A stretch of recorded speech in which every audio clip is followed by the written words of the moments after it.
Well, it seemed to be remaining none the wiser when it comes to school fire tragedies. Last year we saw a spate of them happening in the country, and a detailed report was released, the Claire Omolo report. Up to now we don't know what that particular report has also recommended, because it has not been released to the public yet. But in light of that, we have also our panelists here to weigh in on this, because today is all about standing on guard, keeping an eye on the enemy. And of course, security in our schools is very key, where we have arsonists now coming to threaten the security of our children. That can be a niggling worry for Kenyans as well. Allow me to introduce this morning Professor Noah Midamba, who is an expert on foreign policy and defense, also the Vice Chancellor of KCA University. Also, we have with us Dr. Mumo Nzau, who's a governance expert. We have with us also Dr.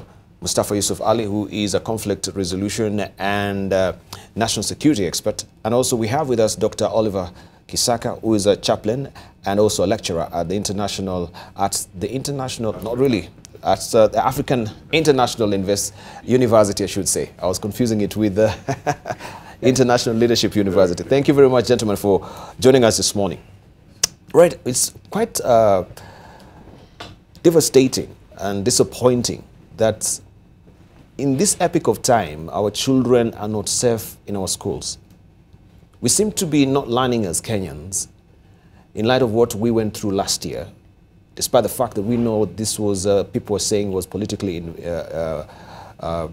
instigated with the infernos that we had last year, and we had now Matiang'i really coming to the force and making sure that we have stability in the education sector. There we saw also it tapered off that particular infernos that we were seeing last year. But now it's coming back to the fore. And still, we seem not to be handling the situation very well. The children, we understand, they couldn't get an escape route because there were grills on the windows, so some of them could not really. The fire extinguishers, of course, were scanty in the room, and so suffocation was there. And these are all detailed in the Claire Omolo's report, right? When we should the layout of the dormitory as well, even maybe the number of students that are allowed in a particular dormitory. Let's begin with you, Professor Noah Midamba, on this. What was your reaction when you saw this? Because you've been there, and of course, also you've heightened security in universities right now. We know police also have been installed in also some of the universities, the private universities, of which you chair. Correct. Debarl, this is a national strategy of proportion, and it's a very, very complex issue. I think Oliver will be talking from the religious standpoint in terms of how they're looking at it. One of the things that is happening in our society is the safety net we used to have. That our culture that bind us together, where relatives, the uncles, the aunties, taking care of the children. Hillary Clinton wrote a book, It Takes a Village to Raise a Child. And we're losing that very quickly. And we're turning young people out almost in the wilderness, who have no safety net, who have no support, who have no connection, and who face incredible challenges in society. Mm-hmm. And once they turn out like this particular young lady, sound like really trouble.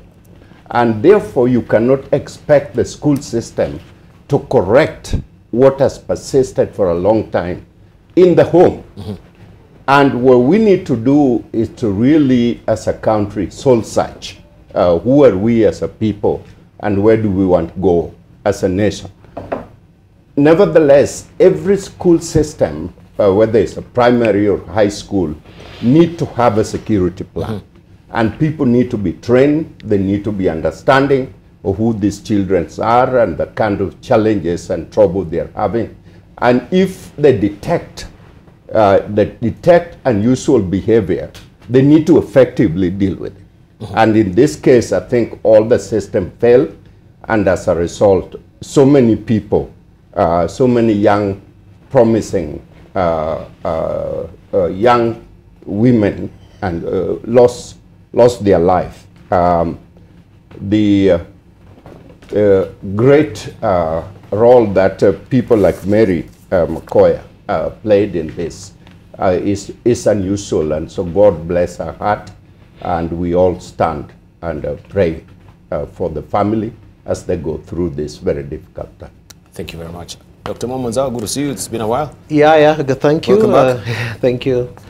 Debarl, I think what is important also is that we form a culture of supporting our institutions. We have a lot of structures in place. It is not all the schools in the country that are on fire. It's a few. There have been maybe attempts associated with what Professor is pointing to, a culture sometimes of, we know sometimes some of these fires come around just about during exam or just before the exams and such things. This is very unfortunate. We mourn with the parents. We are with them, and we pray that they gain the strength to move on, and the school continues. And those who are going to be preparing for the exams, they know that the country is with them, and the government is there, you know, to do the right thing. So the idea is that what I'm stressing is that we don't always we don't need to have all this, you know, blanket condemnation. Of course, we ought to learn from, you know, past mistakes or you know, omissions and such things. So, of course, the most important thing is to keep trying to perfect the system. You can imagine in a country where things work pretty well. Some time back, I believe it was in 2014, in a kindergarten, in a school called Sandy Hook in the US, you know, a child just opened fire, killing small children, you know, over 20 children died that day. And we, you know, the system was not, you know, to condemn everything, but to say, President Obama said, we have sick people, and it is important sometimes to look for them early.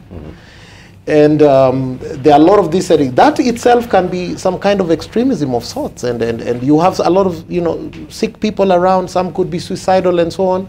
This is also a child we are talking about. This one who started this fire in the first place is also a child. And maybe, like Professor is saying, we all have to have one, you know, multifaceted approach to the issue. Let's not apportion blame. And I would be very sad to hear that, to hear some politician running out there and saying, you know, this is politics and all that.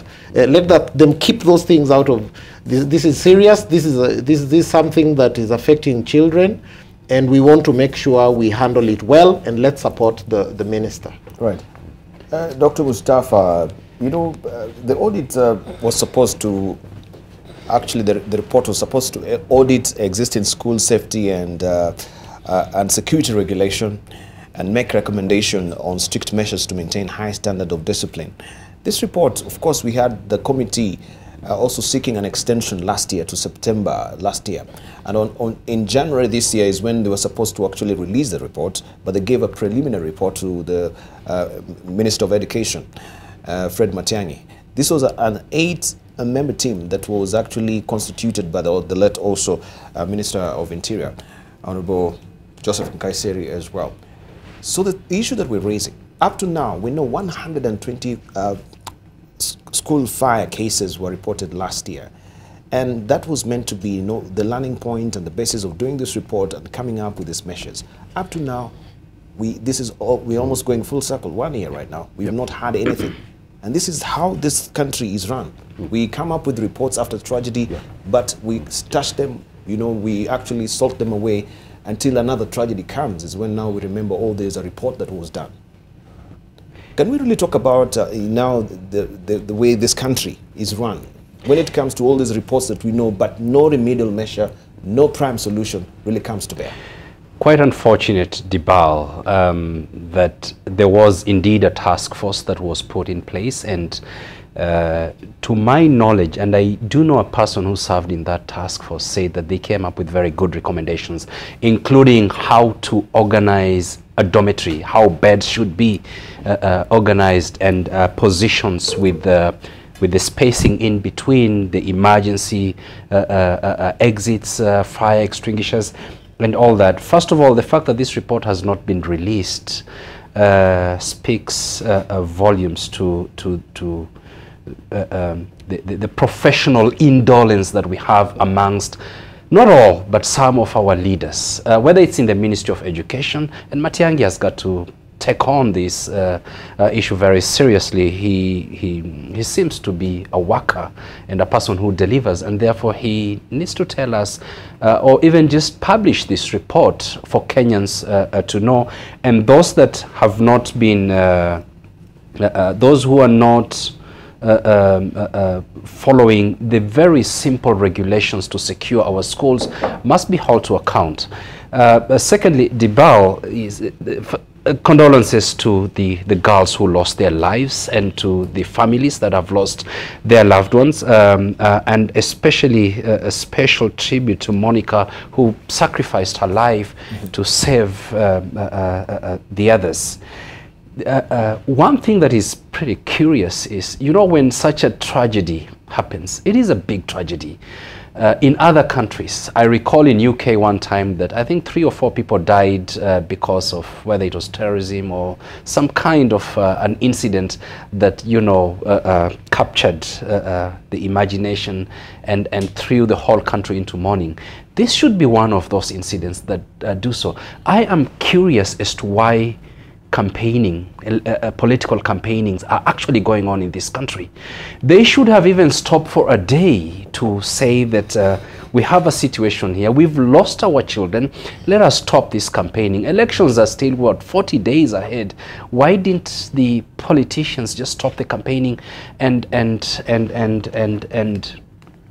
honor these girls that have died? This tells you something that is very serious in this country, that people don't care about the lives of children, leaders don't care about such kind of incidents, and that chances are that we will have this kind of incidents and accidents happening in this country, because as long as leaders don't pay specific attention to this kind of accidents and incidents, that even the teachers will not pay attention to them. And it's very important that our leaders, and leaders include that watchman that is at the school, everybody is a leader in wherever capacity, we should be more serious about the lives of people, particularly children.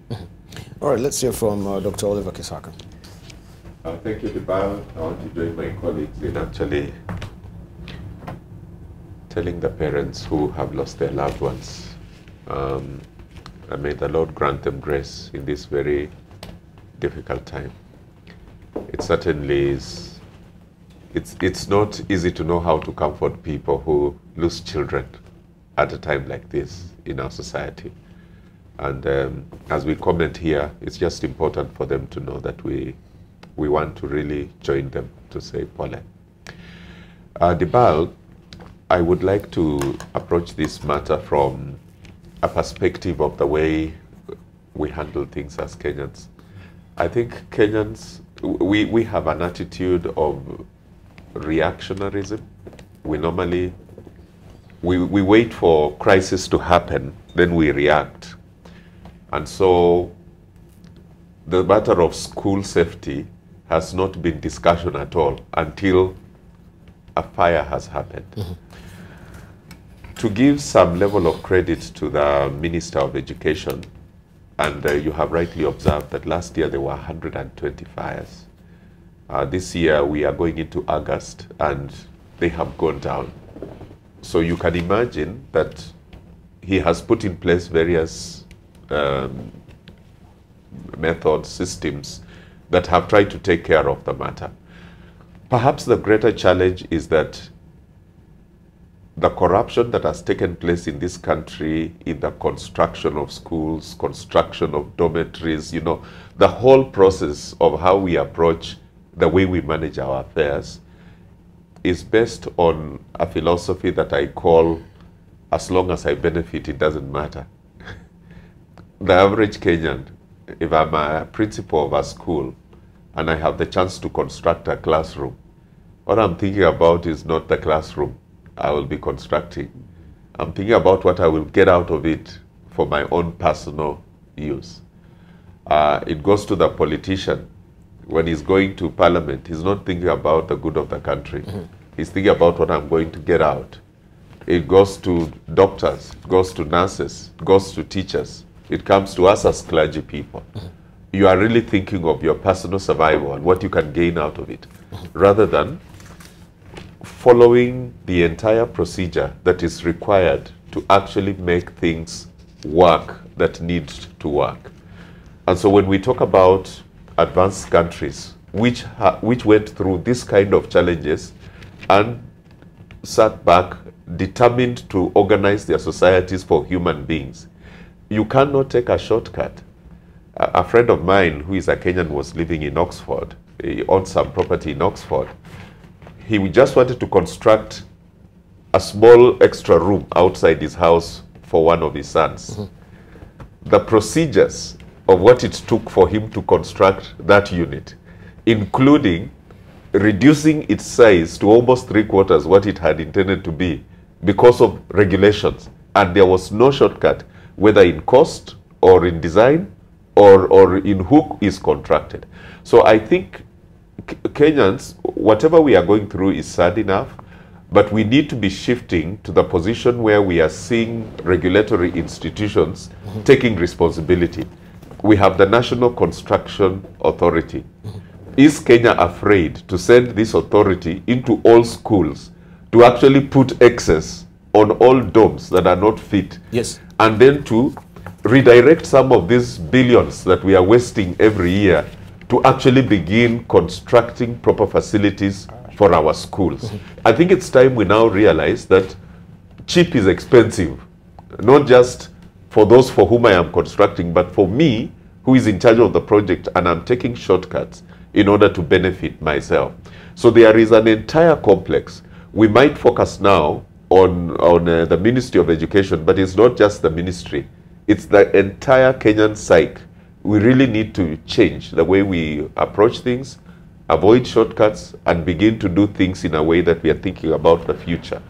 Right, but when we look at the security measures that, or safety measures that actually were not installed, we ask ourselves questions. Why weren't the dormitories installed with the smoke detectors in the first place? And of course, that will set maybe the alarm to really go off.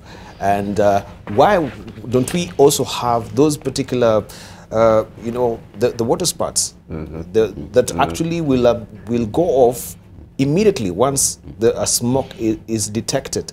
And why do we normally have stores which are installed with these smoke detectors? They have these, I don't know how they call them, those water faucets that, yes, will also go off once there is a smoke detected in the room. We care about our stocks, we care about our cars, but where there is a sanctity and the human life, like dormitories, and we know so many people held up in this dormitory, you know, we don't really give a hoot, so to speak. Debarl, my children attend American school system, and twice a year, these children have drills. Every single child knows exactly what to do in the case of emergency, and they can enumerate. They can tell you in 1 minute. They help each other. They know where to exit. They know exactly what to do, and every teacher has a role in that system. The point Oliver talked about, and you are bringing that up, is we no longer, we have, number one, this warthog mentality of doing things and forgetting them the next day. And two, we don't value human life. We value our houses, our cars, and our clothes and everything, but no longer human life. Most of these schools that I see here in Nairobi and everywhere need to be closed. They're not placed for children. There is no fire system. There's no safety. There's no light. And it is dark and nobody is trained, except we send kids and some people make exorbitant profit out of them. What kind of society, if we ask ourselves, are we creating? what future do we have if this is the kind of way we treat young people? What are we looking for? And so we need to soul search as a country, and we need to say what kind of system we want to create, and we need to have a plan. Every single school need to have a plan. They need to do the drill. They need to do demonstration. Most of these children who are dead right now will be safe. That's right. If simply they are gone through the drill and understand the safety that are required. They will be all out, and they will be, the school can burn, but the life will be saved. So we wonder, where are the school fire safety drills?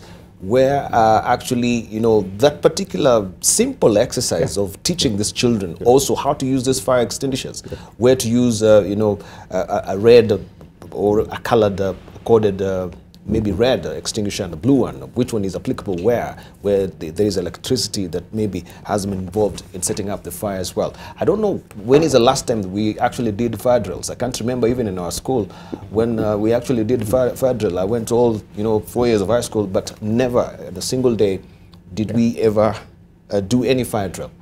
Of course, that's a good national school, but we also ask ourselves questions, even the layout, as you say, of these constructions, because the dormitories, they were built maybe in the 1960s, during the colonial days, but still they don't have any features that, you know, can actually be implemented to, or they can actually safeguard the children of in our dormitory as far as school fire is concerned. Yeah, I totally agree with you, and I think there are a lot of things that can be set right.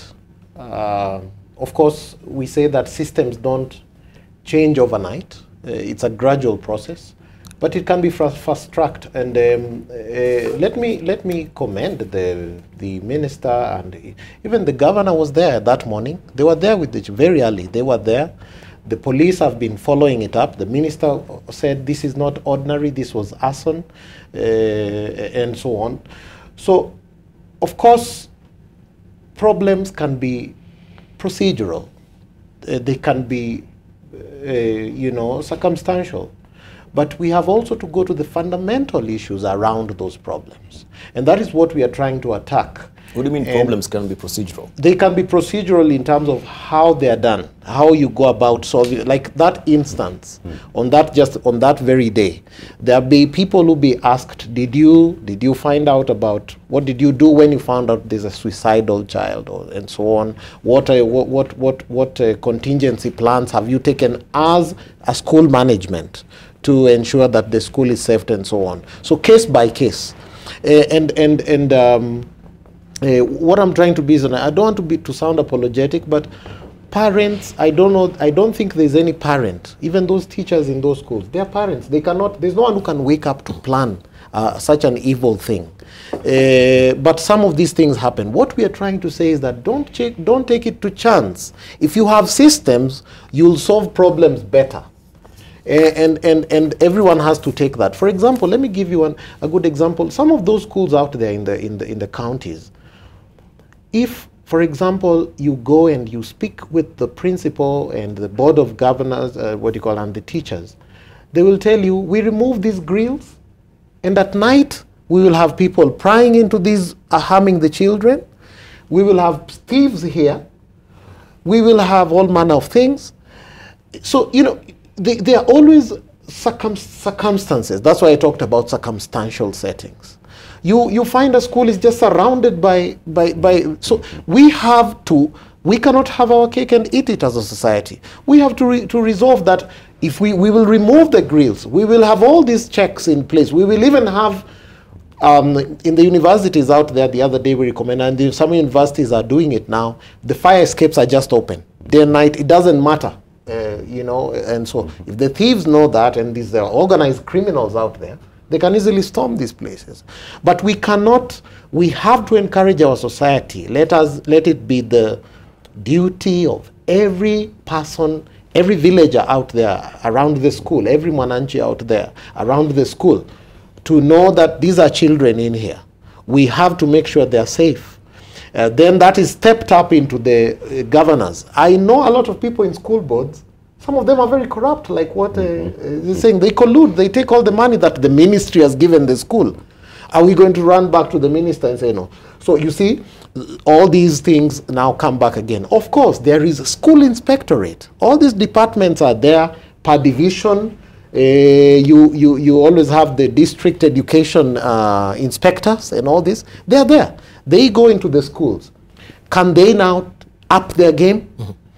And we move on. What I don't want is a kind of politics around the whole thing. That's very bad. Right, thank you. Gentlemen, let's continue and drill deeper into these also as we're winding up right now, especially on this particular report that we are discussing. Our preliminary was released. I'm not really sure if also that particular report was released, but to my understanding, it's not really been in the public for right now. But moving forward, what should be the prime solution? That now we have 9 lives that have been lost, that they shouldn't have been lost in the first place. Had we also taken cognizance of the fact that, yes, security measures at our schools are wanting. These old schools that we're talking about, especially the national schools, still they have the same dormitories that were built in the 1960s, 1940s, right, until today. Looking at also what we saw from Moi Nairobi Girls, the roofing of that particular dormitory, I think asbestos at some point were actually, I don't know if it's a ruling because they were taken to be carcinogenic. But Yes, it is appalling to see our children are still sleeping under these roofs, where we know they have the potential of causing cancer. We're left with you, Dr. Mumo Nzau, or Dr. Mustafa? Yeah, Debarl, the fact that we still have those materials being used on or still on schools means that the relevant authorities are not serious and are not taking action that they are supposed to be taking. But Debarl, here is the point. The problem here and in the larger society is that we have our priorities misplaced. This is the core of the matter. We kind of jail ourselves in our own houses. You know, we have grills.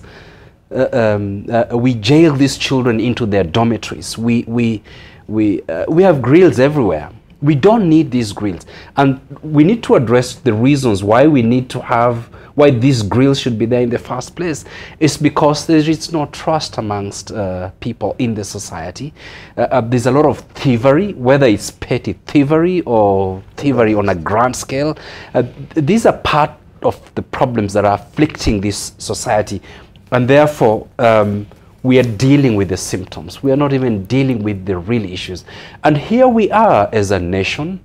Where are our priorities today? What is it that is gripping this country today? It is politics. And if you ask me what kind of politics, non-issue politics, juvenile politics, politics that is not going to help our country at all. And the fact that we are focusing all our attention on this kind of useless politics, we are not going to pay attention to rebuilding our schools, to making sure that our schools where our children live will not have those asbestos on their roofs. Those asbestos that need to be removed should be removed, but you know, nobody is paying attention to all this, and this has got to change if Kenya is going to move forward, and indeed if many African countries are going to move forward. And if you carefully look at countries that are taking a no-nonsense way of doing things like Rwanda, then you see people moving, and perhaps maybe this is what we need in our African countries. Right, Dr. Oliver. Yeah, so I'll summarize by saying 4 critical areas we must think about. There's the area of design and construction. Design and construction. By the time this country calls any school a national school, that school should clearly fulfill certain minimum requirements. And I would propose that government funds the Ministry of Education sufficiently to reorganize all national schools to be a certain level. Any school that is called a school where children go in this country should have certain minimum standards, and the ministry should have funding to be able to reorganize those schools. The second one is the issue of training and administration. I think on the greater part, this country doesn't really value good people. It doesn't value good administrators. It doesn't value righteous people. It values corrupt people. Many people who are principals today should not be principals. Many. I mean, you can't even find how they got there. Many people who have the qualifications, the willingness to work, have no way of ever getting there because nobody will listen to them. But the whole question of training and administration. The third area is what I call software. When you are training and developing a child, you should understand that your approach will create certain features. I will give an example, and I'm sorry to use myself. When I was raising my children, I realized that if I want to teach the child to be a truth talker, if I came and I said, so who ate the sugar? And the child said, I don't know. I take it that she has told me the truth. I don't beat her up till okay, thank you for telling me the truth, and we move on. My daughter later told me she would go away and be so disturbed, she would come back and say, Daddy, I'm sorry, it's me. So I'm telling her, I speak the truth to you all the time, and when you speak back to me, I know you are speaking the truth. I do not instill truth by forcing her and associating truth with pain. So when you see all these grills, they are trying to cover up for the gross mistakes we have made in the way we have raised ourselves as a society and in the way we are raising children today. It's almost like we actually blame colonialists for treating us badly, but we treat one another worse than the colonialists did. We don't trust one another. When you view a Kenyan on the street, you view him as a thug first, before you have even related with them. The fourth point is the whole question of national culture. How many leaders in this country can be called role models of any sort? You can follow them and say, how did you acquire this car? How did you acquire this house? Where did you get money to take children to school? Well, how many? If they were today put on the spot and tell us, you know, it's a very difficult thing. So we need to tone down and do a social re-engineering of our society. Different values, a different approach to life, questions of justice, questions of... Kenya is so blessed that we don't need to... I don't need to stop you from eating for me to eat. I don't need to take what is yours. When I'm in office, I take away what belongs to you and stash it in an account somewhere and then eat mine as you are hungry. What do I expect you to do? So there's a way in which I think the society needs to sit down and reorganize itself and then create a culture which rubs onto children. When they are growing up, they don't grow up with an attitude of false competition, negative ethnicity, and violence. Monica stands out as the kind of Kenyan that we are looking for. Because then she knows she is in trouble, but she's not running away unless she's running away with her friends. So she's trying to wake them up. She's trying to do what's possible to improve the situation instead of taking advantage of the situation.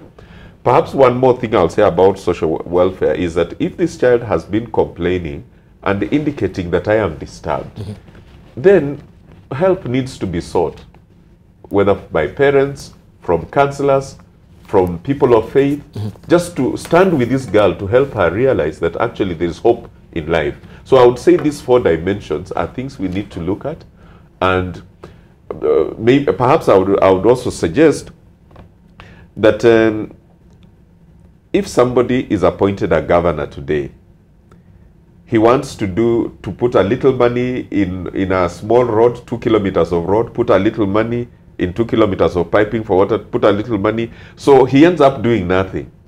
I want to suggest that let's think about the education sector as the education sector and suspend most other things and sort out the education sector. There will be enough money. Let me make an adage very quickly. Let me give you an example of something that happens, and I'm not saying everyone does it, but things happen out there. How many times have you had relatives of people who have been involved in accidents telling you that there was an accident and we went to the scene and all we found on our relative, our injured person, was just the ID? Someone has stolen the phone from an injured person in a road accident. They have stealing from a dead person. You ransack a body of somebody. Those are things that were never done in our society. And it tells you, and you hear some people saying, please erect bumps here and doing this because they want to interfere with the roads. And what they are looking for is, there are some people who are just like this. There's an accident. You think they're running to help the people. They're coming to rob from dead people, injured victims. How do you say such a thing? And even now you can hear there's a fire in a school and you think some people are coming to help. They're coming to steal. So that is very bad, and that's why we are saying, and I'm in agreement with Dr. Kisaka, that we really have to dig in, look in there. Let's not apportion all the blame. Let's not politicize this, but let's take it up as a society. But at the same time, the people who are charged with the responsibility of enforcement and implementation all follow it through. I remember during my heyday, growing up, we never used to have these grill doors, right? Just wooden door will do. And I remember also strangers used just to knock at our door, water. And they come and ask, yeah, I'm just traveling, can I just get a glass of water? Yeah, and my mom would just welcome someone at home, sit down as a total stranger, and even have lunch, and then off you go. There was so much trust in this society. Right, what has really Kenya come to right now, where we don't trust each other at all? When one particular, it's not even just with our children right now, also in the political scene, we are a nation of mistrust. That's why we want security systems, even when it comes to elections. Gambia will go with marbles, right, and trust that the election will be, free and fair and credible. And of course, we saw Yahya Jammeh never came back to power, right? After so many years ruling that particular country, and I'm promising that he's going to rule for 1 billion years, even beyond his grave. Debarl, my colleagues here are really pointed at the symptom, which is bubbling beneath us and is taking us in the wrong direction as a country. And I can speak after 30 years away from this country, living in America, and having extensively traveled around this world, seen the best of the best. I can concretely say that unless we address our education system, all the way from primary to higher education, our development at one point or another will be at a standstill. If you look at Scandinavia, and I've traveled there very extensively, going to high school, going to universities, look at Japan, go look at South Korea, look at the North American system and all that. There is a design standard for every structure where young men and women are. And with that minimum design structure, there is no way you can have 5 children, 10 children in your house, leave alone public place. In your house, if you are doing homeschooling and all that kind of thing, you have to have those minimum standards in order for you to be allowed to have 5 children from your neighborhood into your house. What is going on with us? What's wrong with us? Is that our society is changing and is changing faster, and we sort of feel like we are consumed with some evil kind of thing. Our colleagues here are talking about walking to your neighbor and asking for water, and they're very happy to provide water. And the children felt safe to go to their uncles and to go to their neighbor. It was not a strange. Now, the children are scared to step out of their house and go somewhere. At this point, only 50 years of this country. And if you compare Japan, the US, and Europe and the rest, what are we becoming? So there has to be a design set aside and required for every school in Kenya. I don't care where it is, or whether it's in Nairobi or in Pokot or wherever. There has to be a minimum design required. And get rid of the debt trap. It doesn't matter, entrepreneurs, people want to make money and everything. Close it down, send them home, let them do something else with their life that can benefit and their children. There has to be safety plan in place in every system, in every school. And there has to be safety training, and there has to be a required minimum once a year drill for us to do that. Let us focus on the sanctity of life. Let us focus on conducive learning environment. If we are expecting these people, these young men and women, to become leader and respectable citizen in this society. So, Oliver, talk about social reengineering. I want to talk about mindset, which South Korea have as a pillar of development. We need to change. We need to ask ourselves individually, soul search, who am I? And what do I represent? And where do I want my country to go? Yeah, Debarl, I don't want to introduce another topic, but out of this, I think there's something also that is coming in, because we cannot pretend we are in a vacuum and we can't see what is happening around us. If I was to be asked, probably, the Supreme Court should have given us guidance, for example, on this issue of the electronic transmission. Right. Because the international observers said that Kenyans, you have invested so much. No, let's not go off the rails with that so far, because I think we're also waiting for the full judgment to really come out, right? Okay, so yes. Yeah. So I don't think it's premature to really comment on that right now. Let's wait for the full judgment, then we will know. But still on this issue, because you raise a very important point on this psychosocial, of course, condition of our children as well. If someone has raised the red flag, that can be a potentially dangerous person in a school setting. So far, if it is not aptly or quickly addressed, what happened to the guidance and counseling section that we had in our schools? Because maybe it is not really effective. I presume this should have been actually taken up very quickly and find out and drill deep and find out what is really maybe disturbing this particular one student that it is believed maybe she could have caused this particular arson. Yeah, I can say something on it. Debarl, the systems are there, but probably each time, you see, we cannot say that when one thing happens, it negates everything. That is first we need to get out of that one. Because when something happens, we don't say that everything else has failed. I have been to, like if you see at USIU, you will find there's a very active counseling department. Yes. In many places, you have deans of students. They meet the students regularly. People have been encouraged to interact with the students, talk to them and so on. But what we are asking probably is to be more keen, to up the game in terms of, for example, how do you detect behavioral change? These are the things we've been training with the likes of Dr. Mustafa here on detecting behavior change. For example, how do you tell that someone is being radicalized? Early, what are the signs? How do you advise the parents to start seeing earlier behavior change at home, around the church, around the mosque?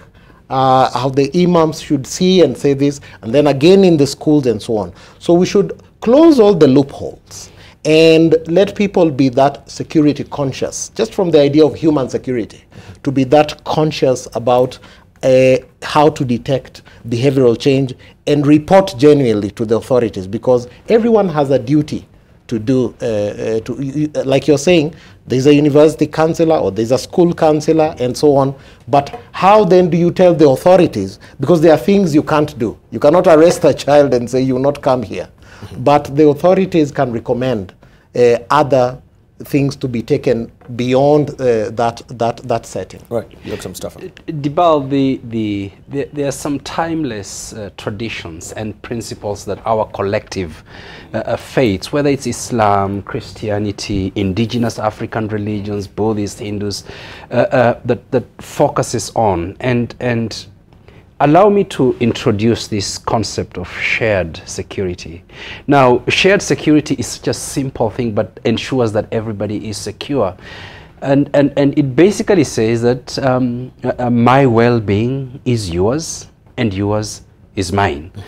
As long as you are vulnerable, if Dr. Kisaka is vulnerable, Dr. Mumo Nzau, Professor Midamba, yourself, if you are vulnerable, then your vulnerability is a source of my insecurity. And we are not going to build high walls to keep off others. Someday that is going to crumble. And therefore we must be our brothers, our sisters' keeper. I am because you are, and you are because I am. What we are dealing here, and Dr. Kisaka has said that we're dealing with the symptoms. Professor Midamba has alluded to a deeper issue. This is a national rot. We are rotting as a country. We don't see it. We don't care. We just want to get ahead of each other all the time. I do things, we're killing each other. We you know, everything that we do, we are doing it because of ourselves, the selfishness. Now, remember that the real causes of poverty is not a lack of financial or human resources. The real causes of poverty is hate, ignorance. Well, there are four causes of poverty. One is ignorance, greed, hate, and fear. And the moment you become fearful, it means you're not going to question. And when you are ignorant, you're not going to question in a manner that is going to be helpful. And greed, that you want to take, one wants to take as much as you do not need, keeping others, you know, poor forever. If we do not address those four issues, greed, ignorance, hate, and fear, we're not going to get away from the poverty that we are in. And Kenya should not be as poor as it is today. Shared security is really what we must, and communities, including faith communities, who seem to, you know, they've losing it, Debarl. Our religious leaders in this country have got to work much better, more. Why are we seeing politicians on the pulpits and in the mosques, you know, doing things that they should not be doing in those churches and in those mosques? I think that's it's for another forum. But still, I want us to end upon this, unless you have something, Dr. Yes, I want to add something that is very interesting. My PhD research focused on citizenship, and it examined the whole question of church and state relations in the development of African citizenships in this country.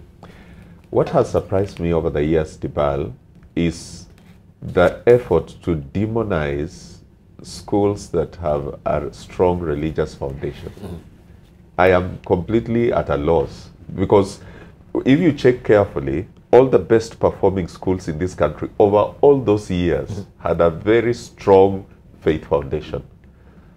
All students were required to go to church on Sunday morning, and they were required to have the fear of God in them. They were taught that the fear of God is the beginning of wisdom. In the years that have changed in the last 15, 20 years, there have been a very strong effort to undermine faith and to promote a type of morality and psychological understanding that is devoid of the religious. And I'm afraid the results aren't telling me that it's the way to go. I think I went to two types of schools, two national schools, one a technical school, the other for 5 and Form 6. Yes. In the one, we were kind of carefree. But they still emphasized that on Sunday morning you had to go to church and you had to respect authority.